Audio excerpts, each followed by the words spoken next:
நீங்க ஒரு பெனிஃபிட் எதிர்பார்த்து கீழ்படுத்தீங்கன்னா தப்பான கீழ்படுத்தலாம். சாத்தான் உங்களுக்கு வஞ்சகம் பண்ண முடியாத வார்த்தைகளை பயன்படுத்தலாம். இது இயேசு கிறிஸ்துவோட போராடி இருக்காங்க.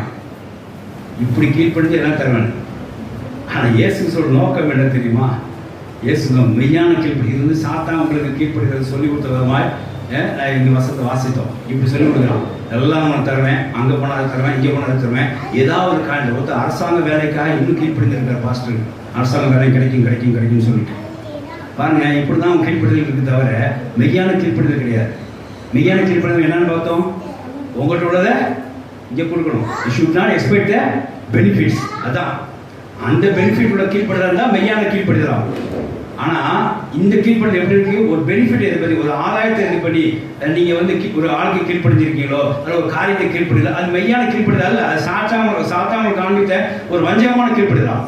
ஆனா மெய்யான கீழ்படுதல் என்ன அப்படின்னா, நீங்க முழு